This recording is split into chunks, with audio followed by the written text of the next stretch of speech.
C'est une sensation de vertige absolu, un choc total face à la puissance écrasante de la persévérance humaine. Que ce soit en livre audio ou en livre papier, ce livre est extraordinaire. Ah oui. Il s'agit de L'homme qui plantait des arbres, de Jean Giono. C'est une plongée viscérale au cœur d'une lutte acharnée, primale, contre la désolation totale et le désespoir. Ce récit est en un seul mot hypnotique. Complètement. Il y a cet homme, Elzéar Bouffier, un berger silencieux. Et l'histoire nous frappe d'emblée, sans aucun préavis. On est en 1913. Un vent hurlant balaye les hautes terres des Alpes. La gorge est asséchée par une soif cuisante. La mort rôde visiblement dans un désert de pierres implacables. C'est le paradoxe ultime de cette épopée.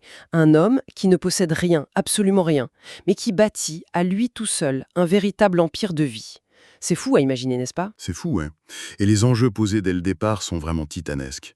Parce que si cet homme échoue, cette terre restera un enfer hostile, un lieu stérile qui rend les hommes fous. Mais s'il réussit, il joue ni plus ni moins le rôle de la nature elle-même. Et cette hostilité de départ, moi, elle m'a vraiment glacé le sang. C'est crucial pour comprendre l'ampleur de l'exploit qui va suivre, tu vois. L'environnement de 1913, c'est pas juste un décor un peu triste, hein, c'est agressivement destructeur. Exactement. On parle de landes nues, situées entre 1200 et 1300 mètres d'altitude.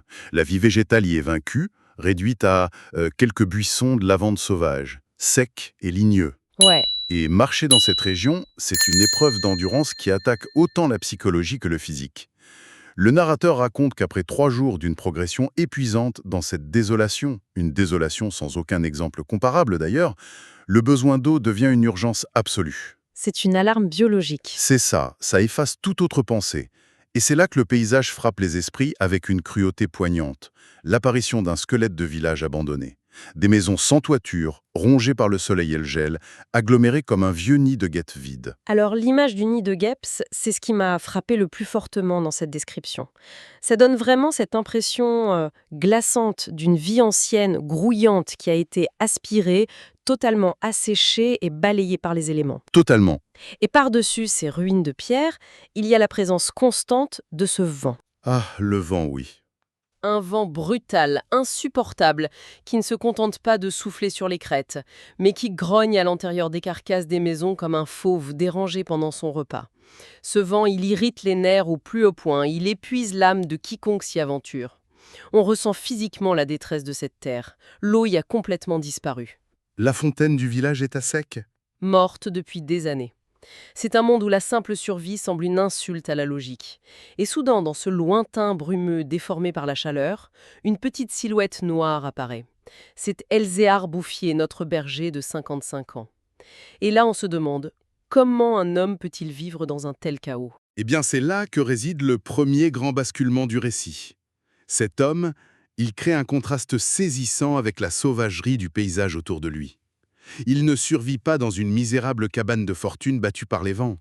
Non, il habite une vraie maison en pierre. Une maison très solide. Solide, étanche, qu'il a patiemment restaurée de ses propres mains. Son intérieur est d'une méticulosité fascinante. La soupe bout doucement sur le feu, son fusil est parfaitement graissé, ses vêtements sont raccommodés avec une précision telle que les reprises sont invisibles. C'est impressionnant de dignité. Mais le plus important, il tire une eau excellente d'un puits profond qu'il a lui-même creusé. Il émane de lui une assurance tranquille, une force ancrée dans le sol. Ce silence, apaisant, s'oppose violemment aux rares villages de bûcherons en contrebas, tu sais? Ah oui, là où c'est l'enfer. Voilà, là où les conditions extrêmes poussent les gens à la concurrence féroce, à la rancœur constante, et parfois même à la folie ou au suicide. Elzéar Bouffier, lui, a trouvé une paix intérieure inébranlable. Et cette paix s'articule autour d'un rituel quotidien, obsessionnel, presque mathématique. Ce rituel, il faut absolument qu'on en parle en détail pour ceux qui nous écoutent, parce que c'est le cœur battant, le moteur invisible de toute cette histoire. Le soir, après avoir partagé sa soupe en silence, le berger déverse un petit sac sur sa table en bois, un tas de glands de chêne. Ouais, Et là, dans un silence quasi religieux, il les examine un par un, avec une attention maniaque, presque chirurgicale.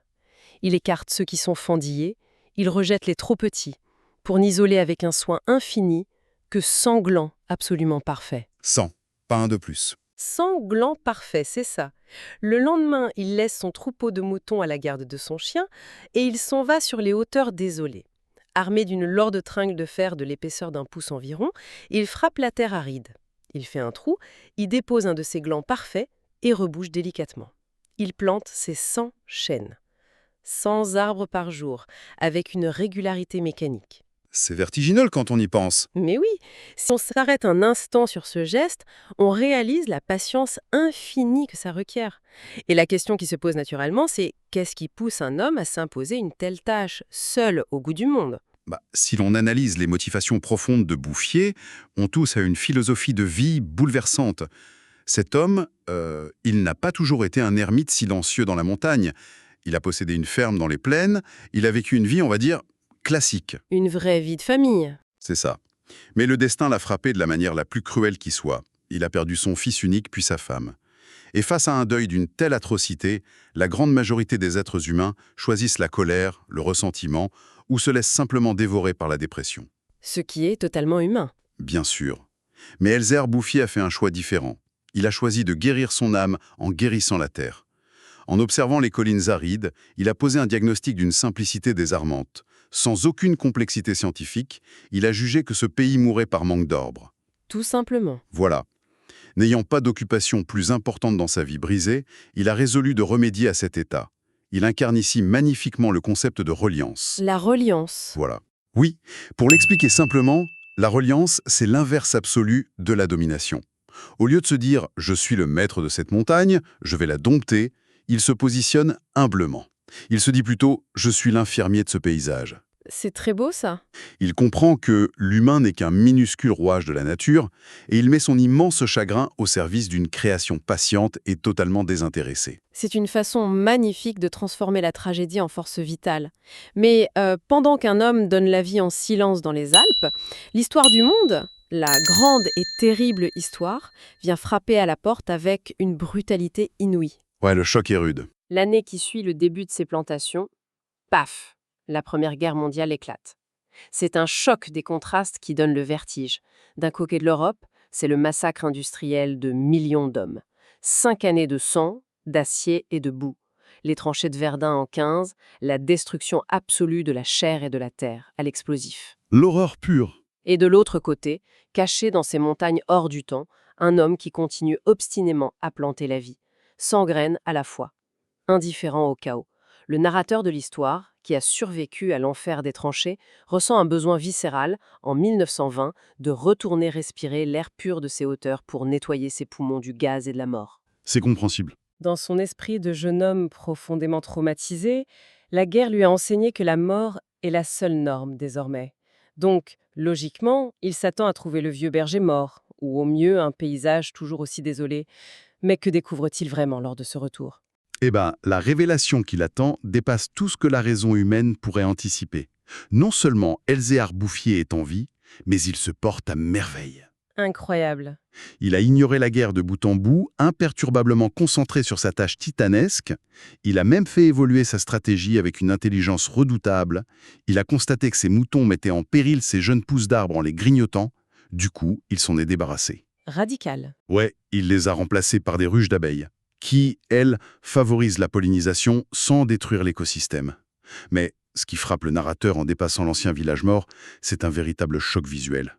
Une transformation si radicale et si vaste qu'elle défie la compréhension immédiate d'un esprit habitué à la destruction. Le décor a littéralement muté. Il suffit de se représenter le paysage de 13, ce désert aride et craquelé.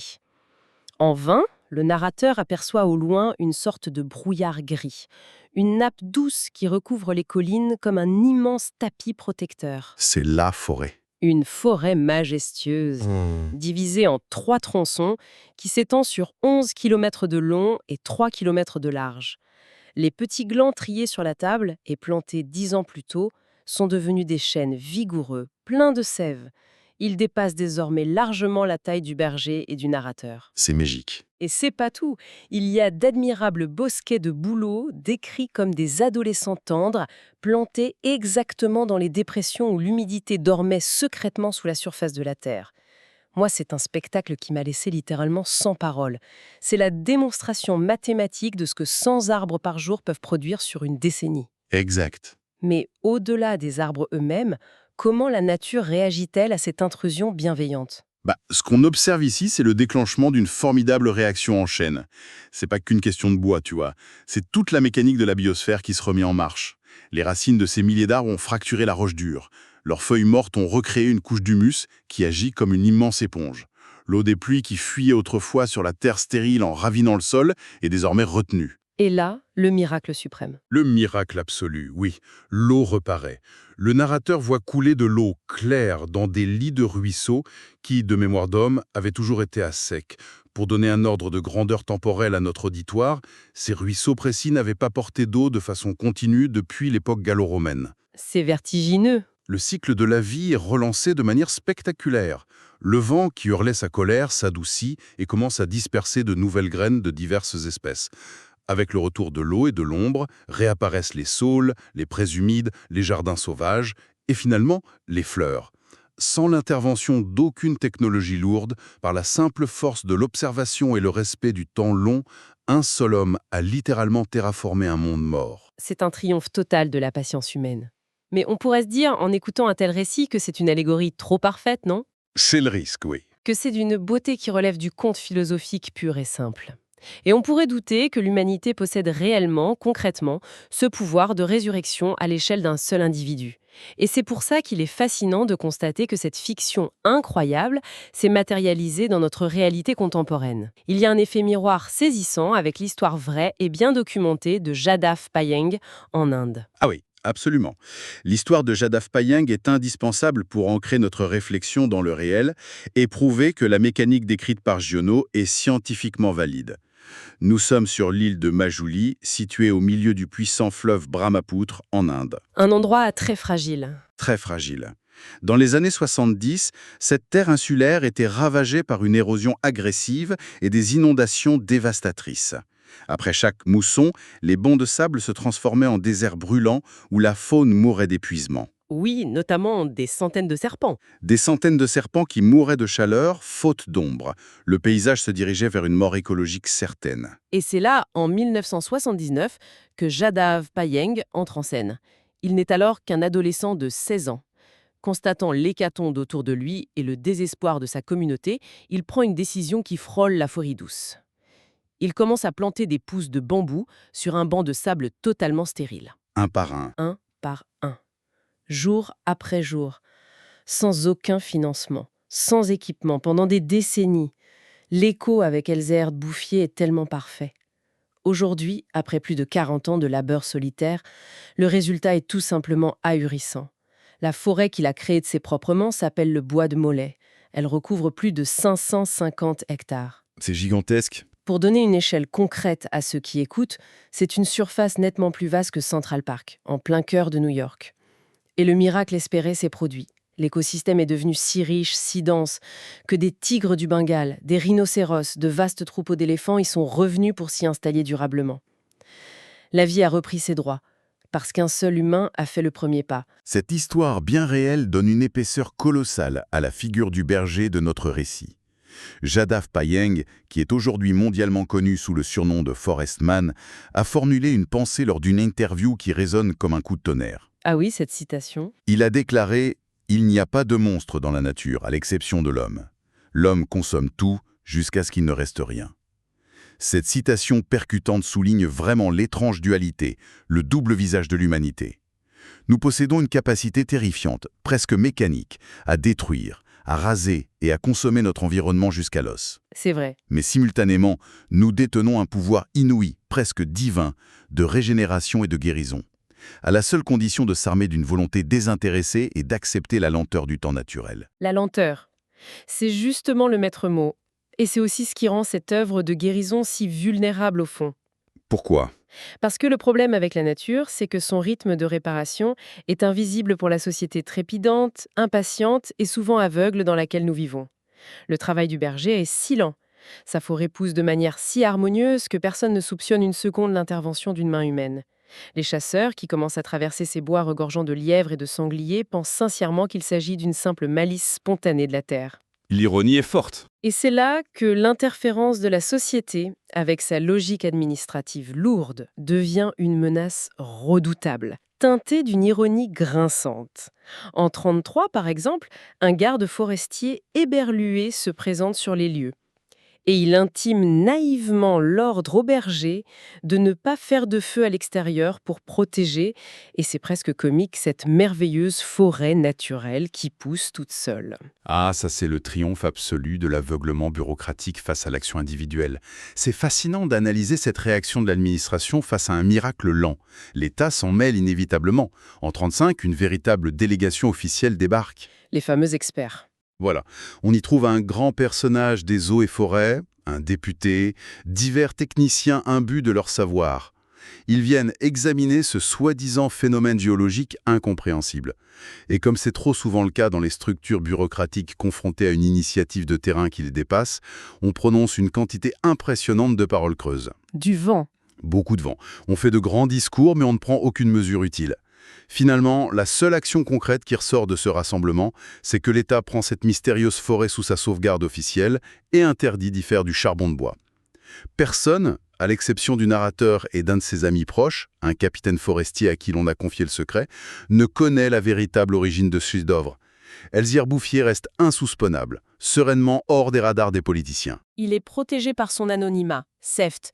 Mais le suspense grimpe d'un cran brutal et l'histoire bascule subitement dans une tension dramatique palpable. Ah, 39. Oui, le véritable point de rupture historique et écologique arrive en 1939. Une fois de plus, le monde s'embrase dans la folie destructrice. La Seconde Guerre mondiale éclate. Et cette fois-ci, la guerre a des besoins industriels colossaux. Elle a terriblement faim de ressources naturelles. À l'époque, en raison des pénuries de carburant, les automobiles civiles et certains véhicules utilitaires sont modifiés en urgence pour rouler au gazogène. Un système de combustion extrêmement gourmand en charbon de bois. Exactement. L'industrie militaire et civile exige du bois, d'énormes quantités de bois, pour faire tourner la machine de guerre. L'œil cupide de la société se tourne alors avec avidité vers les ressources disponibles. Et quelle est la cible idéale de ces futures coupes massives ? Oh non. Si. Les bûcherons mandatés jettent précisément leur dévolu sur les quartiers de chênes magnifiques plantés par le berger en 1910. Ces mêmes chênes géants qui, par leur réseau de racines, retiennent l'eau et maintiennent la vie de toute une région miraculeusement ressuscitée. L'ironie tragique atteint ici son point culminant, vraiment. C'est horrible. L'œuvre d'une vie entière de labeur pacifique. Cette résurrection millimétrée d'un écosystème complexe, ce rempart vert contre le désert de pierre, tout ça risque d'être totalement anéanti en l'espace de quelques mois par l'appétit insatiable et myope de la guerre. Les préparatifs de coupe commencent. La menace mécanique, poussée par des nécessités financières immédiates, s'approche dangereusement de l'édifice patiemment monté en symbiose par la nature et la main de cet homme. Le vertige de la destruction. C'est le vertige dont on parlait au tout début de cette plongée. Ça trouve ici son illustration la plus angoissante. Le temps de création se compte en décennies, mais le temps de destruction, lui, se compte en jours. Le tableau de ce face-à-face est glaçant pour quiconque saisit l'ampleur de l'enjeu. Les camions, les machines industrielles, les haches affûtées et la fureur humaine encerclent doucement ce miracle écologique. Et pendant ce temps, que fait Elzéar Bouffier ? C'est ça le pire. Désormais très âgé, le corps fatigué, mais l'esprit toujours aussi clair, il continue paisiblement son travail titanesque. Il se trouve à une trentaine de kilomètres du lieu prévu pour les abattages massifs. Il est concentré, silencieux, occupé à planter méticuleusement de nouvelles séries de graines. Il ignore totalement, absolument, totalement que le fruit de toute son existence est sur le point d'être froidement abattu, transformé en fumée pour alimenter des moteurs. Sacrifier son pitié sur l'autel de la folie meurtrière des hommes. Et c'est très exactement ici, au sommet de cette tension insoutenable, que le récit suspend brutalement notre respiration. Les bûcherons sont à l'œuvre. L'administration a donné son feu vert. Le métal s'apprête à trancher le bois vivant. C'est insoutenable. Cette forêt monumentale, née d'une simple tringle de fer et d'une patience que l'on croyait infinie, survivra-t-elle à cette nouvelle fureur industrielle qui ne respecte rien ?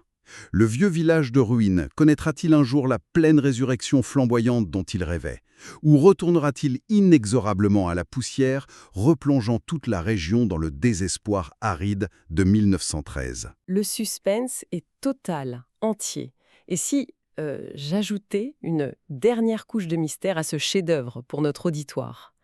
La plus grande révélation de toute cette histoire, le choc littéraire le plus intense et le plus inattendu, ne se trouve même pas dans la survie ou non de cette forêt menacée. Ah oui, la fameuse révélation finale. La véritable secousse qui remet absolument tout en perspective réside dans l'identité même d'Elzéar Bouffier. Il y a là un secret absolu, un mystère structurel que l'auteur de ce texte a gardé jalousement, précieusement, avant de le révéler des années plus tard dans une simple lettre. Un secret monumental qui redéfinit fondamentalement notre lecture de toute l'œuvre. C'est un retournement magistral. Il est absolument indispensable, vital même, pour les esprits curieux, de se plonger corps et âme dans cette lecture pour découvrir ce qu'il advient finalement du berger face aux tronçonneuses, le destin de son incroyable forêt, et surtout, percer ce mystère ultime qui entoure sa propre existence. Cette épopée extraordinaire et ce mystère qui plane sur l'identité du planteur d'arbres doivent résonner en chacun comme une interrogation philosophique brûlante, presque inconfortable. Si un seul être humain armé d'une simple barre de fer, de quelques poches de gland patiemment triées le soir sur une table rustique et enveloppé d'un silence absolu pendant des décennies, a possédé le pouvoir indiscutable de ressusciter un monde mort et de modifier un climat tout entier par sa seule volonté. Oui, la question s'impose. Quelle est notre excuse aujourd'hui, à nous tous, avec l'immensité vertigineuse des technologies, des réseaux, des savoirs scientifiques et des ressources financières à notre disposition? Le pouvoir collectif de créer ou de détruire n'a jamais été aussi grand dans l'histoire de l'humanité. L'urgence est là, sous nos yeux. Et la question finale qui se pose à notre génération est limpide. Quelle tringle de fer choisissons-nous de planter demain? Tiens, justement, ça me fait penser, j'ai une bonne nouvelle pour vous qui nous écoutez. Ce livre est disponible sur Audible et vous pouvez le récupérer gratuitement en cliquant sur le premier lien dans la description.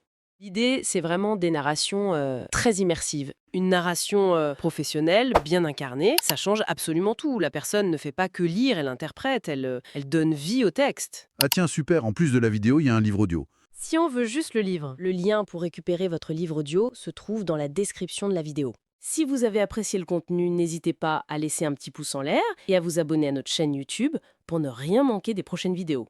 Pour ma part, je vous donne rendez-vous très bientôt pour une prochaine vidéo. En attendant, je vous souhaite une excellente fin de journée ou une agréable soirée et à très vite.